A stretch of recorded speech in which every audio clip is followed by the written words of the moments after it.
40% de plus? C'est impossible. J'ai cligné des yeux devant mon écran, les chiffres refusant de changer, malgré tous mes rafraîchissements. Le tableau de rémunération que Kyle DRH avait accidentellement partagé avec tout le service financier et non seulement avec l'équipe de direction brillait sur mon écran, chaque ligne plus dévastatrice que la précédente. Mason Reeves 2 ans dans l'entreprise, salaire de base $137 000. Vanessa Lynn 14 mois dans l'entreprise, salaire de base $134 500.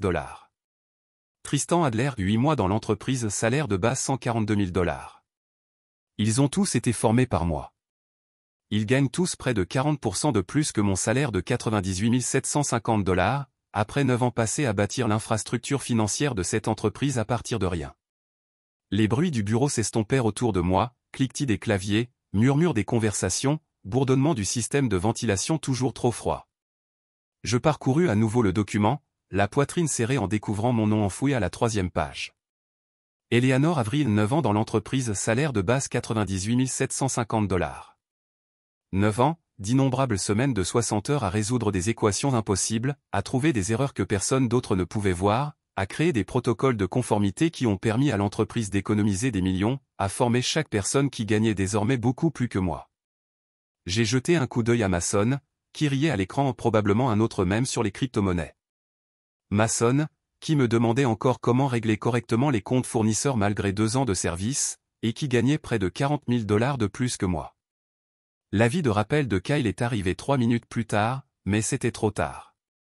J'avais déjà téléchargé la feuille de calcul et l'avais enregistrée sur mon disque dur personnel. J'ai fermé mon ordinateur portable et me suis rendu directement au bureau de Daniel Hammond, mon manager depuis 6 ans.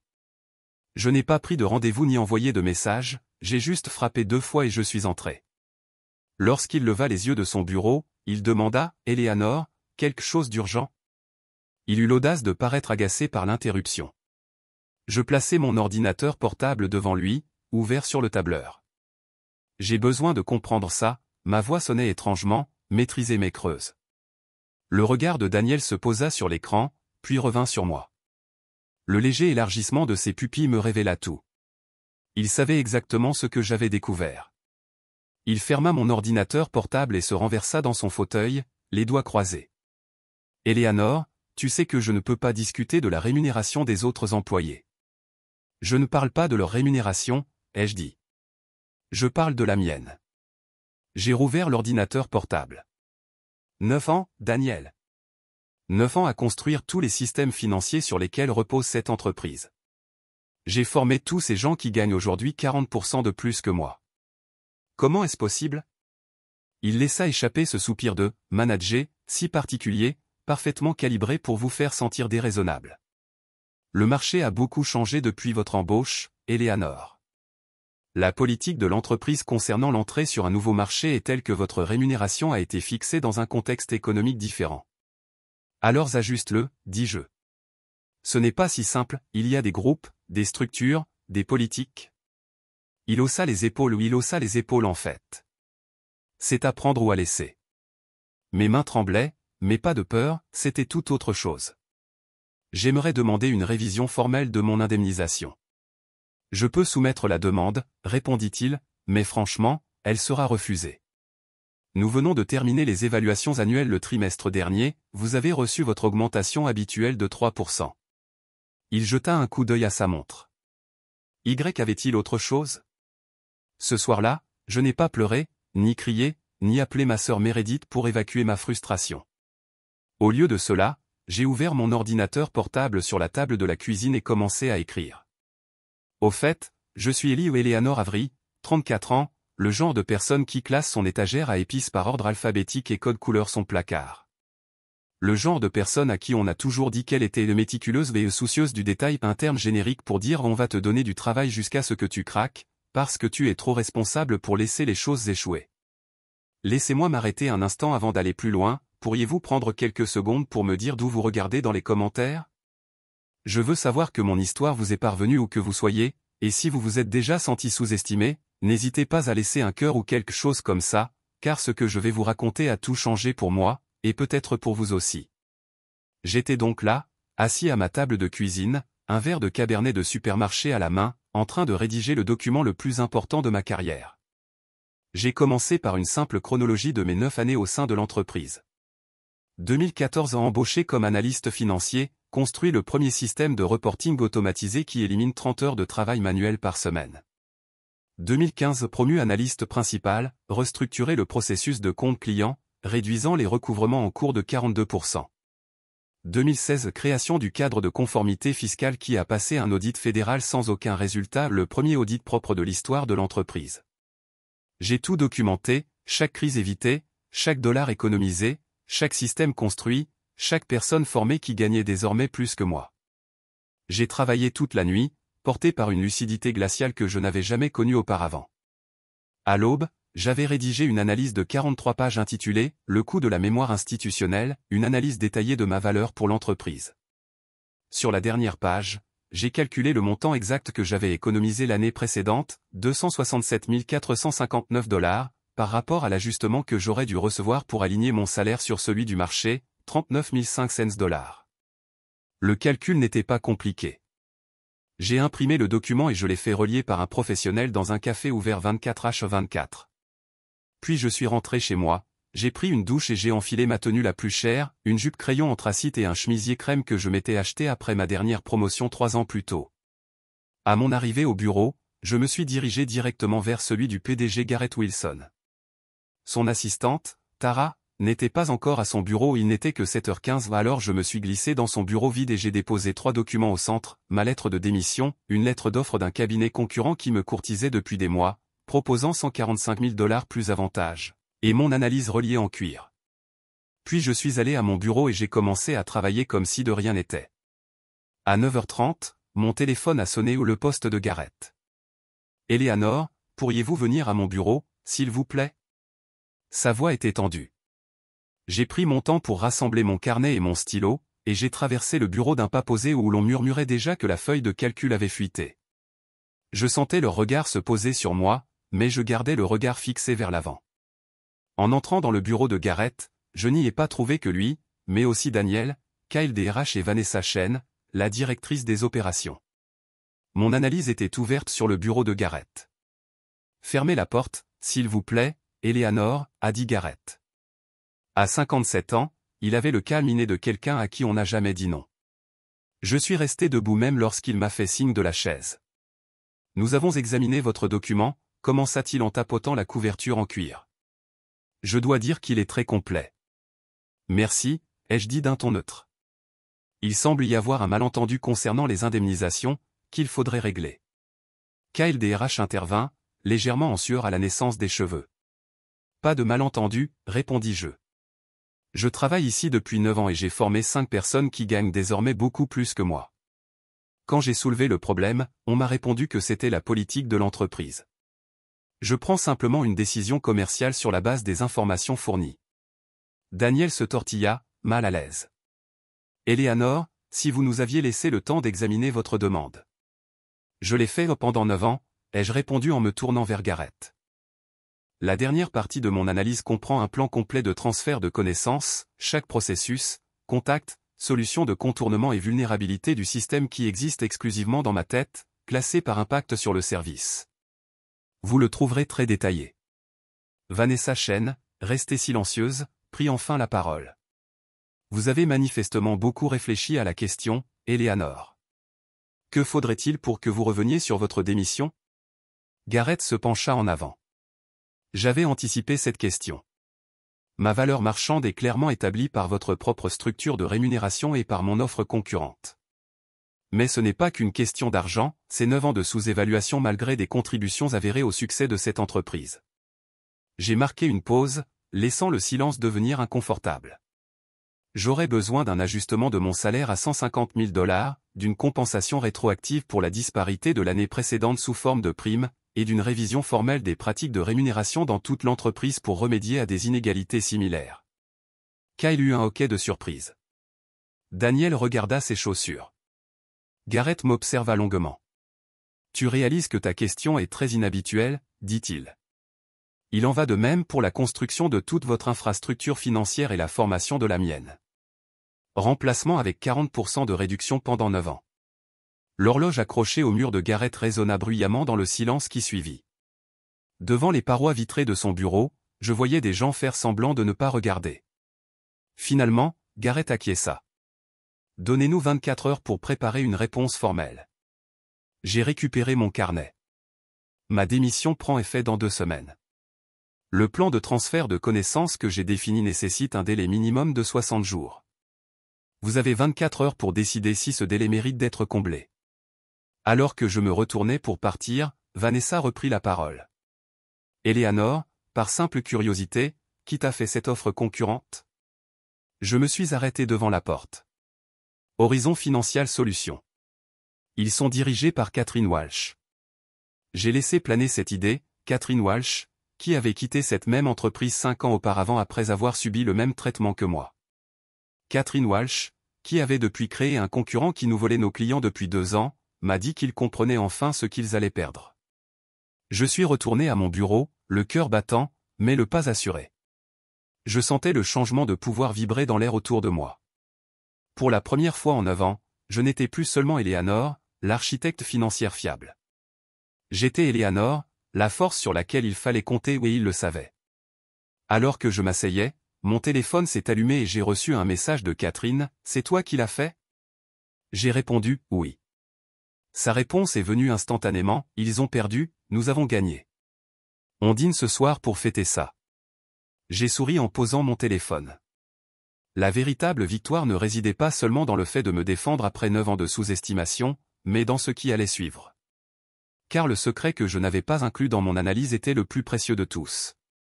J'ai posé mon téléphone et j'ai regardé autour de moi dans le bureau qui avait été ma 2e maison pendant près d'une décennie, la faible odeur de café brûlé provenant de la salle de pause, le bourdonnement irrégulier de la climatisation, la vue sur les toits de la ville que j'avais vu grandir avec de nouveaux bâtiments année après année, tout cela si familier, et pourtant soudainement différent. Mon ordinateur a sonné avec un message entrant. Il venait de Jordan, du service des comptes clients. Que se passe-t-il? Tout le monde te dit de démissionner. Les nouvelles vont vite dans un bureau conçu pour être écouté. J'ai minimisé le message sans répondre et j'ai ouvert le fichier sur lequel je travaillais depuis des mois.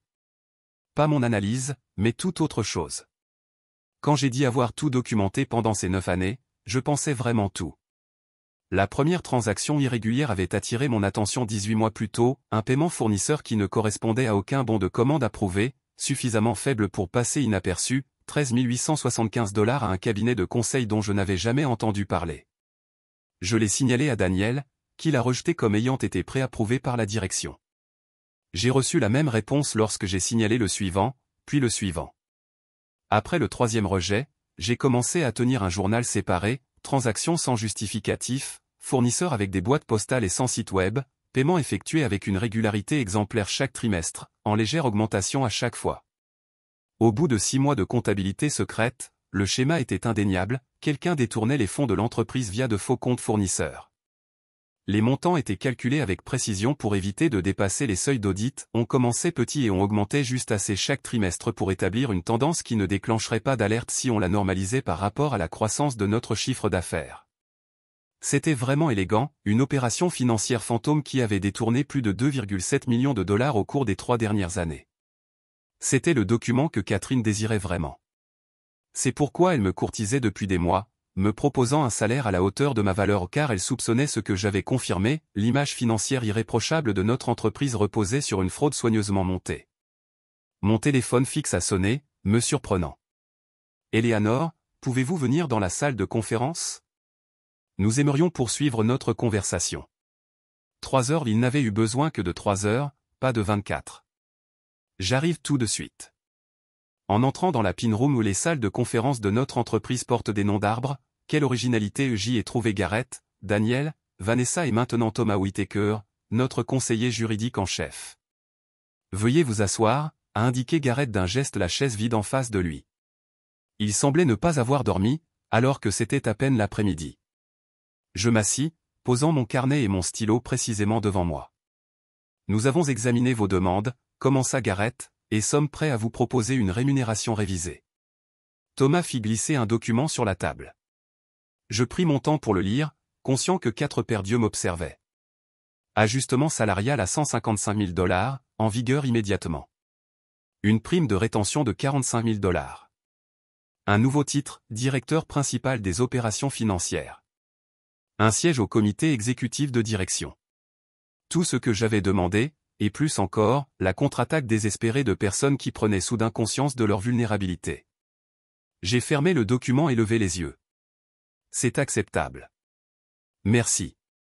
Le soulagement visible sur le visage de Daniel était presque comique. Merveilleux, sourit Garrett avec un sourire crispé. Thomas collabora avec les RH pour accélérer les démarches administratives. Nous sommes ravis d'avoir pu régler ce problème en interne. J'ai hoché la tête et rassemblé mes affaires pour partir. Thomas s'est éclairci la gorge. Juste une dernière chose, Eleanor. Dans le cadre de ce nouvel accord, nous avons préparé un accord de confidentialité standard concernant les structures de rémunération de l'entreprise et toute irrégularité que vous auriez pu constater pendant votre mandat. Et voilà. Je me tournai vers Thomas, l'air neutre. Des irrégularités ? Thomas garda son visage impassible. Le texte standard des contrats exécutifs n'a rien d'inquiétant. J'ai laissé le silence durer 3 secondes avant de répondre, je vais devoir relire attentivement ce texte avant de signer. Pourriez-vous me l'envoyer par email ? Bien sûr, acquiesça Thomas, même si un muscle de sa mâchoire se contracta. Je me levai pour partir, mais m'arrêtai à la porte. Autre chose, j'aimerais avoir une confirmation écrite que l'évaluation des rémunérations des autres employés potentiellement concernés débutera dans les 30 jours, comme nous en avons discuté. Vanessa et Garrett échangèrent un regard. On l'inclura dans la documentation, dit finalement Vanessa. J'ai hoché la tête et je suis parti, sentant leur regard me brûler le dos tandis que je traversais le bureau pour rejoindre mon bureau. Mon téléphone a vibré, un autre message de Catherine, des nouvelles ? J'ai tapé, contre-offre acceptée. Ils incluent un accord de confidentialité concernant les irrégularités. Sa réponse fut rapide, parfait. Procédez comme prévu. Les 2 semaines suivantes furent fascinantes. J'ai soudain été invité à des réunions de direction pour lesquelles je n'avais jusque-là préparé que des documents. Ceux qui m'avaient à peine salué dans le couloir s'arrêtaient maintenant pour discuter. Daniel m'a apporté du café, noir, sans sucre, comme je l'aimais, sans qu'on me le demande. J'ai signé leur lettre d'offre révisée, mais j'ai constaté des réserves concernant l'accord de confidentialité. Je l'ai donc renvoyé au service juridique avec des questions nécessitant une formulation rigoureuse ou une tactique dilatoire suggérée par Catherine. Le document ne posait aucun problème juridique, ai-je expliqué à ma sœur Meredith lors d'un dîner ce week-end-là. Je gagne juste du temps. Meredith secoua la tête, faisant tournoyer les pattes autour de sa fourchette. Je n'arrive toujours pas à croire que tu fasses ça. L'ancienne Ellie aurait simplement pris l'argent et t'aurait été reconnaissante. Je posai mon verre de vin. L'ancienne Ellie s'est laissée sous-estimer pendant 9 ans. La nouvelle Ellie comprend sa valeur et la nouvelle Ellie est plutôt terrifiante. Meredith rit. J'adore. Pour ceux qui se demandent ce qui s'est passé car je sais que vous vous posez la question, soyons clairs, je n'ai enfreint aucune loi. Je n'ai pas volé de secrets d'entreprise. Je n'ai pas saboté les systèmes. Ce que j'ai fait était bien plus efficace. Le 15e jour après ma confrontation, soit un jour après la date à laquelle ma démission aurait dû prendre effet, je me suis retrouvé assise en face de Garrett, Daniel, Vanessa et Thomas. Cette fois, nous étions rejoints par visioconférence par Amara Jackson, la présidente du conseil d'administration. Eleanor, merci pour votre patience pendant que nous travaillions sur les détails de votre nouveau rôle, commença Garrett, souriant de ce sourire de PDG qui n'atteignait jamais vraiment ses yeux. Avant de finaliser tout ça, j'ai quelque chose à vous dire, dis-je en sortant une fine chemise de mon sac. Nous avons déjà approuvé vos demandes, intervint vivement Daniel. Il ne s'agit pas de ma rémunération. J'ai ouvert le dossier et distribué des copies d'un document de 15 pages à tous les convives, envoyant la version numérique à Amara. Il s'agit des 2,7 millions de dollars qui ont été systématiquement détournés de l'entreprise via de faux comptes fournisseurs au cours des 3 dernières années. La salle fut plongée dans un silence total. À l'écran, Amara se pencha en avant, les yeux plissés, tandis qu'elle parcourait le document.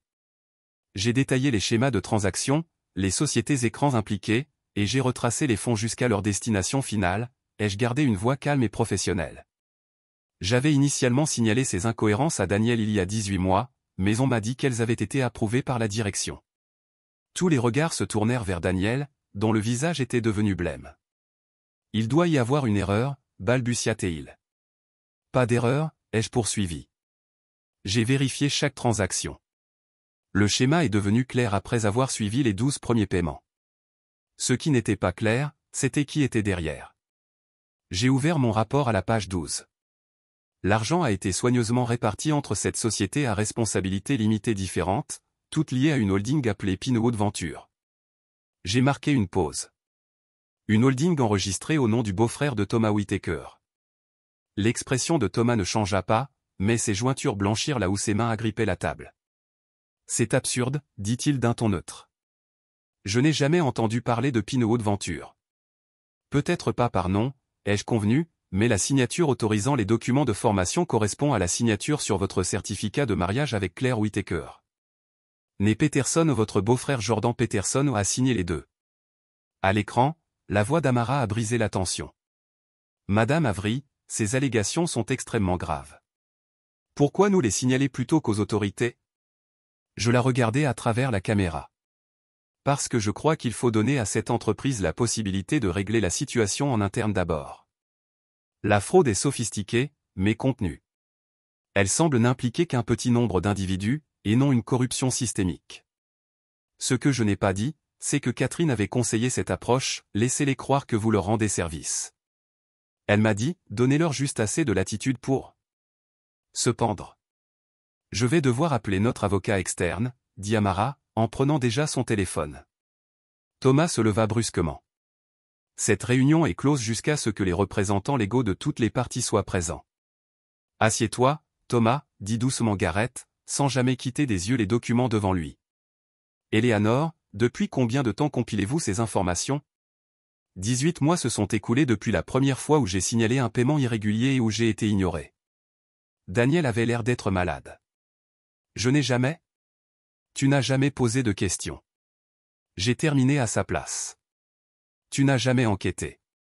Quand j'ai soulevé des inquiétudes, tu as fait confiance aux mauvaises personnes et tu as écarté les bonnes. Les 8 heures suivantes furent un tourbillon d'appels d'urgence du conseil d'administration, d'arrivées d'avocats externes, de sécurité escortant Thomas hors du bâtiment et d'experts comptables judiciaires amenés. J'ai répondu calmement aux questions, fourni tous mes documents et regardé l'entreprise à laquelle j'avais consacré 9 ans se débattre avec la trahison de son conseiller juridique de confiance. À minuit, il était clair que Thomas était l'architecte du stratagème, avec 2 complices du service comptabilité qui avaient aidé à traiter les paiements frauduleux. Daniel n'était pas complice, il avait simplement fait preuve de négligence et d'une confiance excessive envers Thomas, qui lui avait assuré que les paiements étaient légitimes et qu'ils provenaient d'honoraires de conseil approuvés par la direction. J'ai quitté le bâtiment à 1h17 du matin, épuisé mais étrangement calme. Catherine m'attendait dans sa voiture de l'autre côté de la rue.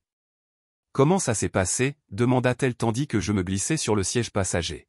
« Exactement comme tu l'avais prédit. Thomas est fini. Le conseil est en panique. Garrett et Vanessa se démènent pour limiter les dégâts. » Catherine sourit dans l'obscurité. « Et toi ? » Je commence comme votre nouveau directeur financier le mois prochain, comme convenu, avec une prime à la signature correspondant à ce qu'ils ont détourné de leur propre entreprise. Je me suis adossé à l'appui-tête. Mais d'abord, je prends 3 semaines de vacances.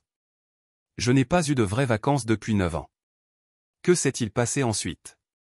Eh bien, c'est là que les choses sont devenues vraiment intéressantes.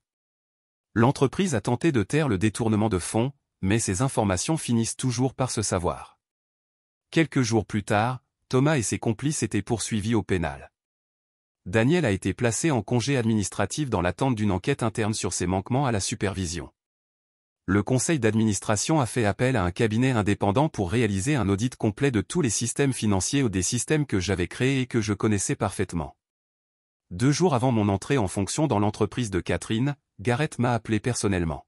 « Eleanor, j'espère qu'on pourra discuter. » Sa voix avait perdu la confiance du PDG. « L'équipe d'audit a du mal à comprendre certains des systèmes que vous avez conçus. Elle a du mal à comprendre votre méthodologie. » J'ai failli rire. Ma méthodologie est entièrement documentée dans le plan de transfert de connaissances que je vous ai fourni, celui que vous avez ignoré en pensant pouvoir me payer pour que je garde le silence.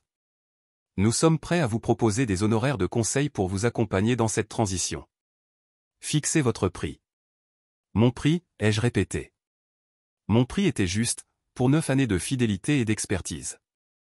Cette opportunité est passée. J'ai raccroché et bloqué son numéro. Lorsque je suis entré dans le bureau de Catherine lors de mon premier jour en tant que directrice financière, elle m'a accueilli avec une coupe de champagne. À de nouveaux départs, a-t-elle lancé, et à la connaissance de sa valeur. J'ai ajouté, en 6 mois, nous avons conquis 3 clients importants qui avaient quitté mon ancienne entreprise en raison de préoccupations concernant leur contrôle financier. En 1 an, notre cabinet a doublé de taille et a été reconnu comme un leader du secteur en matière de transparence financière.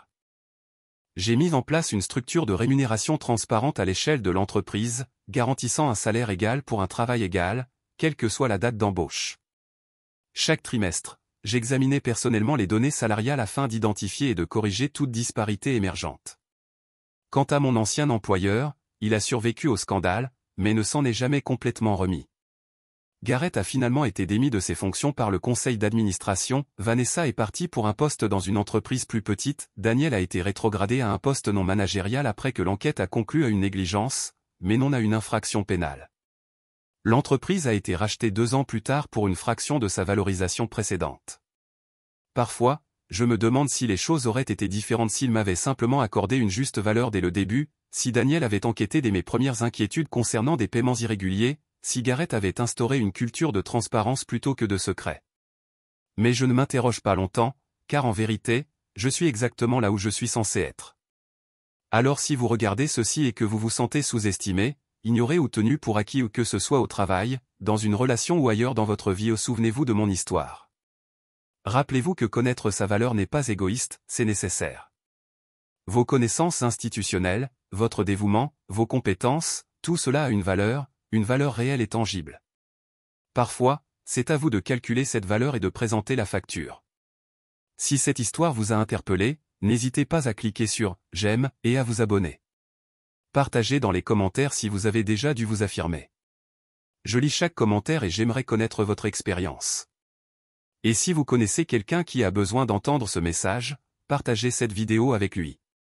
Car au final, la chose la plus puissante que vous puissiez faire n'est pas de chercher à vous venger, mais de reconnaître votre vraie valeur et de refuser toute réduction.